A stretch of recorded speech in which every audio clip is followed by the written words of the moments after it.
Good morning. তো তোমরা সবাই কেমন আছো? আশা করছি তোমরা সবাই ভালো আছো। তো আমার চ্যানেলে তোমাদের সকলকে স্বাগত। আজ কিন্তু মহালয়া। ছোটোবেলার সেই মহালয়ার দিনগুলো মনে পড়লে খুব ভালো লাগে, যে স্কুলে ছুটি থাকতো, সবাই মিলে কত ভোরবেলায় উঠতাম, উঠে মহালয়া দেখবো বলে টিভির সামনে গিয়ে বসে থাকতাম। সেই সব দিনগুলো কিন্তু এখন আর ফিরে আসবে না। তো সেই সব দিনগুলো একটা আলাদাই অনুভূতি। তো সেই সব দিন তো পেরিয়ে চলে এসেছি। তো আমরাও সেই হিসেবে একটু লেটে উঠেছি, যেহেতু সানডে। তো লেটে উঠি, সেই হিসেবে সমস্ত কাজ পড়ে আছে। তো আমি প্রথমে বাসনগুলো ধুয়ে নিলাম। ধোয়ার পর যে স্নান টান করে স্নান সেরে চলে এসেছি তো ঠাকুর পুজো করবো বলে। তো সকাল সকাল পুজোটা করে নেবো। আর যেহেতু আজকে সানডে, তো সেই হিসেবে ঘরে আমার ছেলে আছে, কিন্তু হাজব্যান্ড অফিস আছে, তো সেই হিসেবে ও তো থাকবে না। তো সেই হিসেবে দুজনে থাকবে ঘরে, এদিক ওদিক করবে, বদমাইশি করবে। তো সেই হিসাবে আমি ভাবলাম সানডে আছে, তো সকাল সকাল পুজোটা সেরে নেওয়া যাক। আজকে মহালয়ার দিন, পুজোটা সকালে হয়ে গেলেও ভালোই হবে। তো সেই হিসেবে আমি যে পুজোর প্রস্তুতি সব করে নিয়েছি। আর মহালয়া জিনিসটা এমন না, মনটা কীরকম একটা চাঞ্চল্যকর হয়ে থাকে, যে আর এক সপ্তাহ পর পুজো পুজো। কিন্তু সত্যি বলছি, পুজো আমাদের এবছরের পুজোতে আর যাওয়া হবে না। এখনও পর্যন্ত শপিংও করতে পারিনি, পুজোর কেনাকাটি করতে পারিনি। এখন কি মনে হয় জানো, যে দুর্গা পুজোটা সমস্ত পুজো তো ঠিক আছে, কিন্তু দুর্গা পুজোর মনটা খুব খারাপ করে। 4 দিন পুজো হয়, তো টিভিতে ফোনেতে আমরা দেখি, এখানে বসে বসে তো বাড়ি যাওয়া হয় না। প্রত্যেক বছর সুযোগ হয়নি। আমি আগের বছরেও পুজো দেখতে পাইনি বাড়িতে গিয়ে। এই বছরেও আমার বাড়ি যাওয়া হবে না, কারণ আমার ছেলের সামনে এক্সাম আছে। তো সেই হিসেবে একদমই তো বাড়ি যাওয়ার কোনো প্রশ্নই উঠছে না। তো সেই হিসেবে মনটা একটু খারাপ খারাপ লাগছিলো সকাল থেকে। তো এই নিয়ে বরের সাথে 2-3 বার কথা হয়ে গেছে। এমনকি বলতে পারো যে খুনসুটিও হয়ে গেছে, যে আমি বাড়ি যেতে পারি না, এই পাই না, এরকম অনেক কিছু ব্যাপার। তো যাই হোক, আমি পুজোটা দিয়ে কমপ্লিট করে নিলাম। তো এরপরে আবার সকালের ছেলেদের ব্রেকফাস্ট আছে, আর ছোটোটা তো উঠে গেলে কোনো কাজই হবে না। তো এই দেখো, পুচকুটা উঠে গেছে, তো আমি ওই জন্য খিচুড়ি বানাবো। তো খিচুড়িটা বানার জন্য আমি জাস্ট এগুলো সব রেডি করছি। আজকে প্রতিদিন আমি মুগের ডাল দিয়ে বানাই, তো আজকে আমি খিচুড়িটা মুসুর ডাল দিয়ে করবো। তো এই দেখো, আমার কোলের উপর চেপে বসে আছে, ও নামবে না। এখনই উঠলো তো ঘুম থেকে, সেই জন্য। আর বড় ছেলে একটু বাইরে আছে, তো ঘরের মধ্যে এলে তখন আমি ওকে আবার নিচেতে নামিয়ে দেবো। একা একা থাকবে না, ঘুম থেকে উঠেছে ছোটো বাচ্চা। তো খিচুড়িটা করার পর আমি আজকে ভাবছি সবাই মিলে খিচুড়ি খাবো। তো যেহেতু হাজব্যান্ড চলে গেছে অফিসে খেয়ে, তো ওর জন্য ও খিচুড়ি খেয়ে যায়নি, ও ব্রেড ছিল, তো ব্রেড খেয়ে চলে গেছে। তো সেই হিসেবে আমাদের 3জনের জন্য একবারে খিচুড়ি করে নেবো। তো সকালে ব্রেকফাস্টে আমরা আজকে খিচুড়িই খাবো। তারও সবারই একসাথে হয়ে যাবে, আবার বারবার আমাকে আর কিছু বানাতে হবে না, কারণ বড় ছেলের জন্য আমাকে কিছু না কিছু বানাতে হয়, ও খেতে চায় না। তো ভালো, খিচুড়ি যখন বানাচ্ছি তাহলে একটু পকোড়া বানিয়ে নিই। তো আমার বাঁধাকপি ছিল, তো সামান্য একটু বাঁধাকপি ছিল, বাঁধাকপিটা কেটে নিলাম, আর একটু পেঁয়াজ দিয়েছি। কিন্তু এর মধ্যে আমি লঙ্কা দিইনি, কারণ আমার ওই ছোটো ছেলে খাবে, তো সেই হিসেবে আমি লঙ্কা দিইনি। একদম ঝাল খেতে পারে না আমার ছোটো ছেলে, তো সেই হিসেবে আমি লঙ্কাটাকে সব জিনিসে দিই না, ত্যাগ করি। আর এমনি আমরা যদি কোনো সবজিও বানাই, তো সেই সবজিতে আমি দেখেছো তোমরা প্রায় ভিডিওতে আমি দিই না লঙ্কা গুঁড়ি, ওটা উঠিয়ে নিই তারপরে দিই। আর এই যে আমি পকোড়াটা বসিয়ে দিয়ে জাস্ট এই ঘরে এসেছি, দেখছি দুজনে মিলে চিপসের প্যাকেট খুলে চিপস খেতে লেগেছে। এইসব জিনিস ওরা খেতে ভালোবাসে, চিপস কুরকুরে কিছু বলো, এইসব জিনিস ওরা অ্যাভেলেবেল খেয়ে নেবে, অসুবিধা হবে না অল্প করে। কিন্তু ওদের ভাত খাওয়ার সময়, খাবার খাওয়ার সময় সব থেকে বেশি সমস্যা ওদের। তো ফাইনালি আমার এই দেখো পকোড়াটা হয়ে গেছে বানানো। তো আজকে কিন্তু আলু ভাজা করবো না, আজকে পকোড়া করব আর খিচুড়ি সকালে ব্রেকফাস্টে। আর ভাবছি যে পাঁপড় আছে, তো পাঁপড় ভাজি, পাঁপড়টা সবাই খায়, কিন্তু আমার ছোটো ছেলে খায়, বড়ো ছেলে খায়। তো এই যে পাঁপড়টা আমি ভেজে নিলাম। আমার সব বানানো হয়ে গিয়েছে, তো আমি এখন ঢাকা দিয়ে রেখে দেবো এগুলো, কারণ এখন সব কেউ খাবে না। সকালে সব দুধ খেয়েছে, ছোটোটাও দুধ খেয়েছে, বড়োটা খেয়েছে, তো একটু পরে খাওয়াবো ওদেরকে আমি। তো ঢাকা দিয়ে রেখে দিলাম, তো ওদেরকে খাইয়ে দিয়ে এই যে বড় কিন্তু কাজ করছে, আজকেও কি মন হয়েছে জানি না। এই দেখো আমার পিছনে মানে বইপত্রগুলো এদিকে এলোমেলো হয়েছিল, দেখেছে মা গোছ করেনি, সেই হিসেবে সব ঠিকঠাক করছে। আর খাওয়া দাওয়ার পরে আমি ভাবলাম বেডশিটগুলো উঠিয়ে দিই, তো ধুয়ে দেবো, আজকে সানডে আছে তো আমি আলাদা বেডশিট পাতবো, একটু নোংরা হয়েছে। তো দেখো বেডশিট তো ওঠাতে গেলে কীভাবে ছিঁড়ে গেছে আমার বেডশিটটা। তো যাই হোক, ছিঁড়ে গেছে, পরে সেলাই করা যাবে। তো আজকে বানবে মাছের টক। তো এই রকম আমি তেঁতুল জলটা ভিজিয়ে রেখে দিয়েছি তো মাছের টকটা বানানোর জন্য।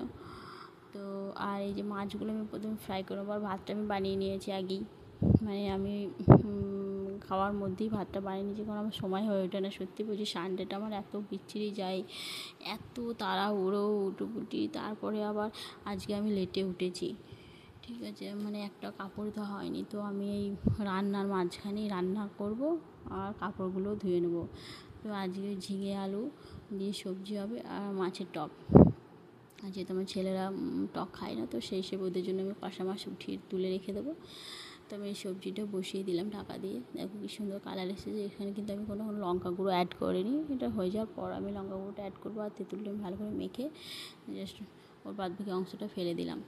তো এই দেখো আমি রান্না করতে করতে কাপড়গুলো হাতে কেচেছি, তারপর আমি ভালো ধরো ছাদে দিয়ে আসি। তো ছাদে কাপড়গুলো মেলে, আর এত রোদ ছাদে কি বলবো, বেলাও হয়ে গেছে, রোদটা খুব, সেই জন্য আমি লেটে উঠি না। আমি চেষ্টা করি তাড়াতাড়ি উঠে কাজ সেরে নেওয়ার, কারণ জানি দেরিতে উঠলেই আমার সমস্যা হবে। তো সেই হিসেবে চেষ্টা করি যে তাড়াতাড়ি কাজগুলো যাতে হয়ে যায়, কিন্তু হয় না। সানডে বা কোনো ছুটির দিন আমার লেটই হয়ে যায়, মনে হয় একটু পরে উঠছি, একটু পরে উঠছি, কাজ করবো, বাস। দেখো কী অবস্থা, দড়িটা ছিঁড়ে গেল ছাদের।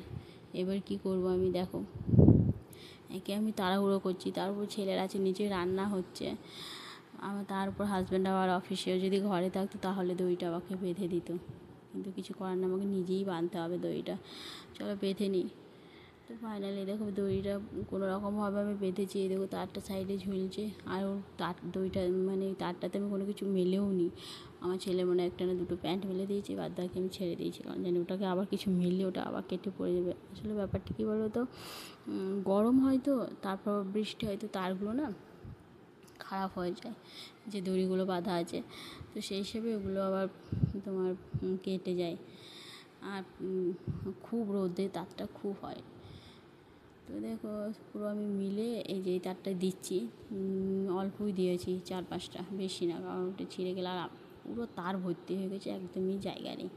সেই হিসেবে ওই তারটে 2-5টা দিয়ে আমি কোনো রকমে, এত রোদ, আমি নিচে চলে এলাম। এবং বাচ্চা দুটোকে এই দেখো দুজনেকে কিন্তু আমি জল খাওয়াচ্ছি, ওরা একদম জল খেতে যায় না, তো আমি চেষ্টা করি দেখে টাইমে টাইমে জল খাওয়ানোর জন্য। এই ছোটোটা বসে বসে খেলছে। তো চলো মাছের টকটা বানিয়ে নেওয়া যাক। আমার সবজিটা হয়ে গেছে, তো ওটাকে ঢেলে আমি রেখে দিয়েছি, আর ভাত হয়ে গেছে, শুধু পড়ে আছে আমার মাছের টকটা বানানো। তো অনেক দিন মানে থেকে ভাবছিলাম যে মাছ আছে, একটু টক বানাই। মাছের টকটা খেতেও ভালো লাগে, কিন্তু আমার ঘরে ওই যে আমার ছেলে খায় না, মানে দুটো ছেলেই খাওয়া দাওয়া এত সমস্যা কি বলবো। তো সেই হিসেবে আমি আমার মতো করি, মানে আমার খেতে ইচ্ছা করলে আমি নিজেই বানাই। তো আমার রান্না প্রায় শেষের দিকে, আমি সামান্য নুন দিয়ে ওটাকে জাস্ট একটু চেখে দেখে নেবো যে কীরকম হয়েছে। বাদ বাকি আমি কিন্তু এখানে মানে চিনি অ্যাড করেছি, তোমরা চাইলে গুঁড়ো অ্যাড করতে পারো। তো মিষ্টি মিষ্টি পাড়া হলে মাছের টকটা খেতে কিন্তু খুব ভালো লাগে। তো এই যে রান্নার শেষের দিকে, আর এই যে চিনিটা আমি দিয়ে দিচ্ছি, ঠিক আছে, আর একটু চিনি মানে লাগবে, আমি প্রথমে দিয়েছি, তো শেষে দিয়ে আমি জাস্ট ওটাকে নামিয়ে নেবো, বাস। এরপরে কিন্তু আমার ছেলেকে স্নান করাবো, কারণ একটু লেটে উঠেছি, তো সকাল সকাল স্নান করানো হয়নি। তো আমি রান্নাবান্নার পর ওকে স্নান টান করিয়ে একবারে ফ্রেশ করিয়ে খাওয়া দাওয়া করিয়ে ঘুম পাড়িয়ে দেবো, তাহলে আমি একটু রিল্যাক্স পাবো। কারণ ওরা জেগে থাকলে মানে বেশি সমস্যা, আর চারিদিকে ওরা হুটোপুটি করে বেড়াবে। সেই হিসেবে স্নান টান করে খাওয়া দাওয়া করে দুপুরে ঘুম পাড়িয়ে দাও, বাস। তুমি একটু ফ্রিতে থাকবে এবং নিজেও একটু মানে আরাম বোধ করবে। খাওয়া দাওয়া তো নিজের পরের কথা, ওদেরকে খাওয়াতে গিয়েই সময় পুরো চলে যায়। তো এই দেখো ছোটোটা পুরো বসে গেছে স্নানের জন্য, তো ওকে স্নান টান করিয়ে একবারে ফ্রেশ করিয়ে দিয়েছি। এরপরে ওকে আমি পুরো খাইয়ে দেবো, খাবার টাবার খাইয়ে দেবো। তো ফাইনালি আমি পুচকুটাকে খাওয়া দাওয়া করিয়ে ওকে ঘুম পাড়িয়ে দিয়েছি, ঠিক আছে। বড়োটা এখন এদিক ওদিক করছে, ঘুমায়নি, ও ঘুমাতে লেট হবে, ও ঘুমায় না, ওকেও ধরে ধরে ঘুম পাড়াতে হয়। তো তারপর সব একটু মানে আমিও একটু শুয়েছিলাম, তো উঠে ছানাটা এবার বাইরে বেরোনোর জন্য হুটোপুটি করছে। তো সেই হিসেবে ওকে নিয়ে আমরা একটু বেরিয়ে পড়লাম বাইরে। তো আজকে বড় ছেলেকেও সাথে নিয়েছি, ওকে ও খেলে চলে এসেছে, খেলতে গেছিলো বৈকালে। তো সেই হিসেবে সবাই মিলে একসাথে একটু বেরিয়ে পড়লাম বাইরে হাঁটার জন্য। তো ভাবলাম ক্যান্টিন যাব, তো জাস্ট ক্যান্টিনের ব্যাগ নিয়ে বেরিয়েছি। সামনেই ক্যান্টিনটা, খুব একটা দূর না। তো মানে যে ক্যান্টিনে 2-4টে জিনিস দরকার, যেহেতু সানডে ওর অফিস ছিল, ভাবছিল যে 10টার দিকে যাবে, তখন থেকে ওর অফিস, তো সে হিসেবে যেতে পারেনি। তারপর ভাবলাম চলো ক্যান্টিন থেকে ঘুরে আসে যাক। তা আমরা যখন ক্যান্টিনের সামনে গিয়ে পৌঁছলাম তখন দেখি ক্যান্টিন বন্ধ হয়ে গেছে। তো আমরা আবার ওখান থেকে ঘুরে চলে এলাম। আজকে তো হলো না, তাহলে আবার কালকে দেখা যাবে। তো যাই হোক, আজকে হলো না ক্যান্টিনের জিনিসপত্র আনা, তো কালকে গিয়ে আর একবার নিয়ে আসা হবে।